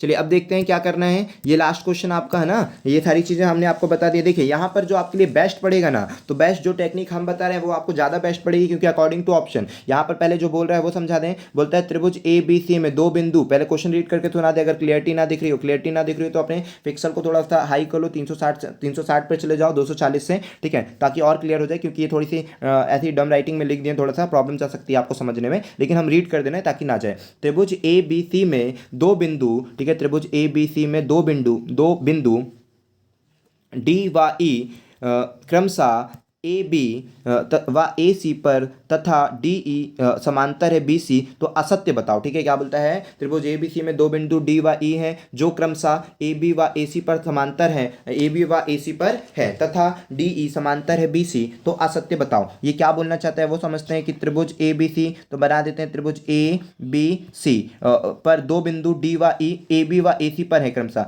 ए बी पर एक बिंदु डी लिख देते हैं, और यहाँ पर लग देते हैं ये डी है, और यहाँ पर लग देते हैं ई, जो समांतर है किसके, बी सी के। तो ये जो ये वाली भुजा और ये वाली भुजा आपस में समांतर, ये प्रॉपर्टी दे रहा है। चूंकि ये भुजाएं आपस में समांतर है तो ये क्या होंगे, आपस में सिमिलर भी हो जाएंगे, क्योंकि एक ही त्रिभुज रहेगा। ठीक है, तो यहाँ पर अब आते हैं कि अगर ये त्रिभुज आपस में सिमिलर है मतलब कौन सा त्रिभुज कौन सा नाम है भाई, ए डी ई, सिमिलर है त्रिभुज किसके, ए बी सी के। ठीक है, त्रिभुज ए डी ई सिमिलर है त्रिभुज ए बी सी के। पहले सिमिलर होने के बाद हम आपको थोड़ा सा साइड का कॉन्सेप्ट बता दें, क्योंकि साइड का कॉन्सेप्ट आपको पता होगा तो शायद चीज़ें समझ में आएगी, काफ़ी चीज़ें जो हम आपको समझाने की कोशिश करेंगे। क्योंकि यहाँ पर डायरेक्टली जो प्रॉपर्टी है ना, वो कुछ ही प्रॉपर्टी आपको ये सही लगेगी, ये सही लगेगी, इन दोनों में आप फंस जाओगे। अगर जिन्होंने थोड़ी सी समझ है उन दोनों को ये, जिनको भी थोड़ी सी समझ है ना, जिनको हमने परी में ये सारी चीज़ समझाए हैं, तो उनको ये दोनों प्रॉपर्टी सही लगेगी, लेकिन इन दोनों में कंफ्यूज हो जाओगे कि इन दोनों में गलत कौन सी, क्योंकि जल्दी नहीं निकाल पाओगे। तो हम उसका भी आपको जुगाड़ बताते थे, टेक्निक बताते थे कि ड्यूरिंग एग्जाम कितना भी कठिन क्वेश्चन आए ना, हर चीजों को आप आसानी से कर पाओगे, दिमाग लगा लोगे तब।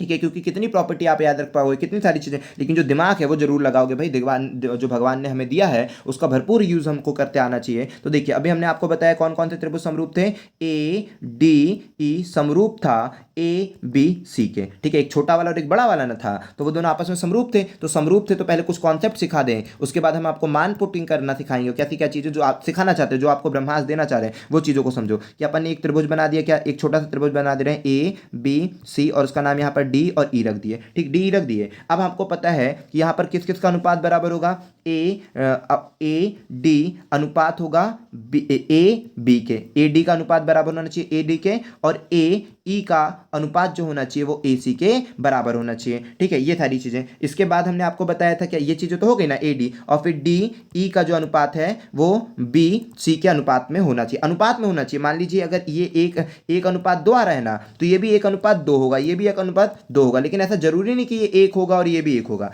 अनुपात बराबर होगा। ये हो सकता है कि ये 8 हो और ये 12 हो, ये हो सकता है कि ये 8 हो। पहले इसको जल्दी जल्दी काट कर देते हैं, फिर उसके बाद बताते हैं कि भाई ये तो अनुपात का कॉन्सेप्ट समझा दिए। मान लो कि ये है 8 और ये है 12, तो 4 दूनी 8, 4 तिया 12, तो रेशो कितना है, 2:3 का। उसी प्रकार से अगर ये होगा 24, ये कितना है 24, तो ये होगा 18, क्योंकि इसका भी रेशो कितना आना चाहिए था, 2:3 के। और ये मान लीजिए 3 है, ये कितना है 3 है, तो ये आना चाहिए कितना, अगर ये 2 के अनुपात के बराबर है तो मतलब ये 3 तो ना देकर के कुछ और दे देते हैं ताकि इजी हो पाए। ठीक है, ये 10 दे देते हैं, 30 दे देते हैं, तो 30 है। यदि ये क्योंकि डेसिमल में जाएगा आप ही फंस जाएंगे वहां पर, फिर थोड़ी सी दिक्कत होगी, इसलिए हम आपको आसानी से समझाना चाहते हैं। तो मान लीजिए ऊपर वाला 30 है, तो 30 यदि 2 के अनुपात में, तो ये होना था 45, क्योंकि कट क्या आना चाहिए, 2:3, तो ये 2:3 आ जाएगा। अब ये चीजें समझ में आ गई ना। अब हम आपको बताना चाह रहे हैं कि अनुपात अगर समझ में आ गया होगा तो अब हम आपको फाइनल वाली चीजें बता रहे हैं कि इस क्वेश्चन के लिए आप पेपर में क्या करेंगे। पेपर में बनाइएगा फटाक से त्रिभुज, फटाक से बना, अगर कंफ्यूज हो गए तो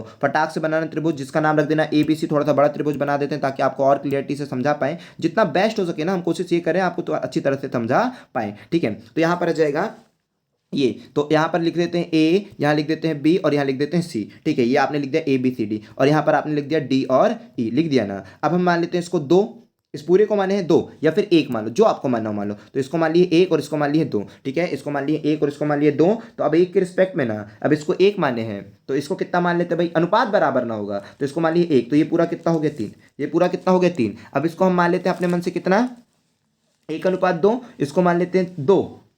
अगर इसको 2 मान लिया मतलब इन दोनों का साइड का रेशो कितना है, इसका रेशो हो गया 2, ठीक ना, इसका हो गया 2। तो इसका कितना मान लेते हैं, जितना भी आपको मानना हो, आपकी मर्जी, कुछ भी मान सकते हो। तो आप बस इतना याद रखना कि यहाँ पर जो ए से डी है, ए डी और ए बी जो मान रहे हैं उसके हिसाब से बता रहे हैं। ए डी मैंने कितना माना भाई 1, और ए से बी जो माना है वो कितना मान लिया है मैंने, ए से डी को माना है 1 अनुपात में, और ए से जो बी का अनुपात आ रहा है वो 3 आ रहा है, क्योंकि 1 और जब आप 2 को जोड़ेंगे तो 3 ना हो जाएगा, तो 1 और 3 का रेशो आ रहा है। तो अब मुझे भी यहाँ पर बनाना पड़ेगा 1 का, और इस पूरे को बनाना पड़ेगा 3 का रेशो, इस पूरे को बनाना पड़ेगा 3 का रेशो। तो पूरे को 3 का रेशो बनाने के लिए अगर ये 2 1 जो अनुपात है वो 2 के बराबर, तो ये 3 अनुपातों का, ये थोड़ा सा सीखना पड़ेगा वरना दिक्कत हो जाएगी भाई, 1 नंबर आपके फ्री के चले जाएंगे अगर ये नहीं सीख पाए तो, ठीक है। 1:2 के बराबर हो गया, तो 3 अनुपात कितने के बराबर, 6 के बराबर। तो ये पूरे को 6 बनाना है, तो 6 बनाने के लिए इसको मुझे 4 लेना पड़ेगा। क्लियर हुआ कि नहीं हुआ? आई होप कि आपको क्लियर हुआ होगा, नहीं हुआ होगा तो फिर तो दोबारा देख लेना कैसे हमने बनाया है भाई, ठीक है, क्या चीज़ों होगा, क्या अनुपात बराबर करना है। तो अब यहाँ पर हो जाएगा 6 बनाने के लिए, ठीक है, तो मुझे क्या लेना पड़ेगा, यहाँ पर 2 हो गया ना, तो अब यहाँ पे लेना पड़ेगा 4, तभी ना हो पाएगा 1:3। इस पूरे का मान हो जाएगा 6, तो इसका 2 और इसका 6, तो ये हो जाएगा 1:3। ये इसका 1 और इसका 3, ये भी 1:3, मतलब ये समान अनुपात में है, हम ऐसा बना सकते हैं, ठीक है, इतना कर सकते हैं। अब इसके बाद क्या करना हैगा, थोड़ा सा इरेजर ले ले भाई, थोड़ा सा दिक्कत, पहले इसको रफ कर दें, ठीक है, फिर आपको वैल्यू पुट करना सिखाएंगे, क्या रहेगा, थोड़ी सी इरेजर लेना जरूरी है। चलिए आपका ये रफ कर दिया। अब हम आपको जो चीज़ ब्रह्मास्त्र सिखाना चाह रहे हैं उस पर चलते हैं, सिखाते हैं कि भाई वो क्या चीज़ सिखा रहे हैं हम आपको, यहाँ समझते हैं। यहाँ देता है डी बी, तो देखिए यहाँ पर अब आपको कोई दिक्कत नहीं जाएगी, अब आपको कुछ थ्योरम नहीं रटना है, पहले आपने जो याद किया बस वही, यहाँ पर कुछ अप्लाई करने की जरूरत नहीं, कुछ नहीं समझने की, मतलब कठिन क्वेश्चन जो बच्चे बिल्कुल कठिन बोलते हैं, एडवांस बोलते हैं, वो आपको चुटकियों में कर लोगे बस, लेकिन इसके लिए थोड़ा सा दिमाग होना जरूरी था, जो हमने आपको पहले अगर कभी दिया है तो उसका यूज़ कर लोगे, और नहीं दिया तो अभी दे रहे हैं तो उसको समझो भाई, ये चीज़ जो समझाए हैं, ठीक है। तो बोलता है डी बी, तो डी बी अपना कितना है भाई, यहाँ पर देख लो डी बी कितना है 2, तो अपन लिख दिया डीबी का अनुपात 2, ठीक है। ये देखिए पहला वाले ऑप्शन पे फिल कर रहा है डीबी अनुपात में ए बी, तो ए बी कितना है, ए से बी ना 3 है भाई, बराबर। बोलता है ई सी, तो ई कौन है भाई ई, और सी कौन है ये 4, तो ई सी कितना है 4, फिर बटे में क्या रखता है, बोलता है ए सी, तो ए से सी कितना है 6, ठीक है। तो यहाँ पर 2:3 और यहाँ पर भी 2:3 आया, मतलब पहला वाला कंडीशन तो सही बोल रहा है, पहले वाले को कुछ छिड़खानी नहीं करते, पहला वाला सही बोल रहा है, हमको समझ में आगे की पहले वाला कंडीशन सही बोल रहा है, अलग करो भाई, पहला वाला कंडीशन सही बोल रहा है, अलग करो, कोई दिक्कत नहीं है ना, पहला वाला कंडीशन सही बोला है। अब चलते हैं दूसरे वाले कंडीशन में। दूसरा वाला कंडीशन बोलता है ए से बी, तो ए से बी कितना है 3, ए से बी है 3, ठीक है। दूसरी कंडीशन को देख लो भाई, हम नहीं दिखा रहे हैं ना, ए बी, तो ए से बी है 3, फिर बोलता है क्या, हमने दोनों 3 लिख दिया का, ए से बी है कितना 3, फिर बोलता है ए से डी, तो ए से डी देखो कहां पर है, ये 1 है, ए से डी कहां पर है भाई 1 है, तो ये 1 लिख दिया बराबर में। ए से सी, तो ए से सी कहाँ है भाई, ए से सी है 6, तो ये हो गया 6, ठीक है। उसके बाद बटे में क्या लिखा है, ए से ई, ए से ई कहाँ है, ए से ई ये 2 है, तो ये लिख दिया 2, तो जब इसको भी काटा तो आ गया 3, तो ये भी भाई बराबर है, पहला भी बराबर है, दूसरा भी बराबर है, हटाओ इनको, अपने काम का नहीं आया, ठीक है। मतलब भाई उसने पूछा गलत बताना ना, तो गलत बताना है, तो ये दोनों तो सही हो गया। तीसरे वाले में चलते हैं। तीसरा वाला बोलता है ए से डी, पहले इरेजर से इसको रफ कर देते हैं, थोड़ी सी प्रॉब्लम करेगा वरना यहाँ पे इरेजर से रफ कर दिए। अब आते हैं किसमें, ए से डी, क्या बोलता है ए से डी, तो ए से डी कौन है, ए से डी 1 है, तो ये लिख दिए 1 गुणत, है ना, गुणा भाई ई से सी, तो ई से सी कौन है, ई से सी है 4, तो ये 4 बराबर में। ये जो जितना जल्दी कर रहे हैं वो, जितना हम लेट लगा रहे हैं, टाइम लगा रहे हैं, वो आप तुरंत करोगे, लेकिन कब भाई, समझने के बाद, नहीं समझो तो दिक्कत हो जाएगी। ए से डी, तो ए से डी कहाँ था 1 था, फिर हमने क्या लिखा था ए से सी, ए से सी कौन था, ए से सी 6 था, तो ये 6 लिख दिया बराबर में। ए से बी, ए से बी कौन है, ए से बी है 3, और फिर क्या बोलता है ए से सी, ए से सी कौन है, ए से सी है 6, तो ये कहाँ बराबर हो रहा है, ये हो रहा है 6 कम 6 और ये हो रहा है 18, तो ये चीज़ बराबर नहीं हो रही है भाई, यही चीज़ गलत है। तो आपसे यही पूछा था कि कौन सा गलत है, तो आपने बोल दिया कि कौन सा गलत है, आपका 3rd नंबर का ऑप्शन ही गलत है। ये जो बिल्कुल गलत कथन बोल रहा है, ठीक है, ये जो कथन बोल रहा है वो बिल्कुल गलत कथन बोल रहा है, तो यही आपका राइट आंसर हो गया, ठीक है, ये तो आपका आंसर हो गया। अब चलते हैं हम 4th वाली कंडीशन को ही फुलफिल करते हैं, कि 4th वाली कंडीशन को देखते हैं सर कैसे सही हुई, ठीक है। ये गलत कंडीशन है, ये क्या है, गलत कंडीशन, ये कंडीशन फुलफिल नहीं हो रही है, ठीक है, इसमें। अब चलते 4th वाली को फुलफिल करते हैं, कैसे 4th वाली फुलफिल होगी, ये वाली तो हो गई आपकी आपकी, ठीक है। फोर्थ वाली फिलफिल, ये आंसर है आपका राइट आंसर कि ये गलत है, ये वाला कथन गलत कह रहा है, ये हो गया। अब फोर्थ वाली फिलफिल हो रही कि नहीं, ए से डी, ए से डी कौन है, ए से डी एक है, ए से डी एक है, इनटू फिर ई से सी, ई से सी कहाँ है, ई से सी ये 4 है, ठीक है। तो ई से सी है 4, तो 4 बराबर में ए से ई, ए से ई क्या है 2, तो ये हो गई 2 गुणित, फिर क्या लिखा है डी से बी, तो डी से बी देखो, डी से बी, डी से बी 2, तो ये हो गए 2, तो देखिए 2 दूनी 4, 4 एकम 4, फुलफिल हो गई, सारी कंडीशन फुलफिल हो गई, ये भी सत्य, ये भी सत्य, ये भी सत्य, केवल यही असत्य और यही आपका आंसर हो गया। आई होप कि आपको ये पूरी मेहनत सफल हुई होगी, आपको वीडियो पसंद आया होगा। अगर वीडियो पसंद आया है तो एक लाइक तो जरूर बनता है, और इसके बाद कमेंट करिए, ठीक है। जो भी आपके डाउट है, जो भी क्वेरी है, और जो भी आपके क्वेश्चन पेपर में आए, तो हमको हम फिर रिकॉल करा दे रहे हैं कि आप हमारे नंबर 8770467128 पर मैसेज कर आप बता सकते हैं, कोई भी क्वेरी है वो पूछ सकते हैं, ठीक है। और जो भी क्वेश्चन आपके शिफ्ट में आएगा वो जरूर एनालाइज करें। जिस तरह से हमने आपको मैथ्स का क्वेश्चन प्रोवाइड करा है, उसी तरह से हम कोशिश ये करेंगे कि जीके और जो भी है अदर सब्जेक्ट का भी प्रोवाइड करें, और ये आपके लिए ब्रह्मास्त्र पूरे पेपर में इन्हीं टॉपिकों से आने वाला है, ठीक है। ईमान कर चलिए, जितनी भी प्रॉपर्टी बताएं वो आपके लिए मोस्ट इंपॉर्टेंट है, ठीक है। अगर आपका पेपर कल है तो उसके लिए बेस्ट ऑफ लक, और नेक्स्ट डे जब भी है तो उसके लिए बेस्ट ऑफ लक भाई। हमारी तरफ से बहुत सारी बधाई है, आप सभी चीज़ें पढ़कर जाए, जिस पर चीज़ों भी डाउट है वो हमसे जरूर पूछें। चलिए, जय हिंद दोस्तों, धन्यवाद, मिलते हैं नेक्स्ट वीडियो पर।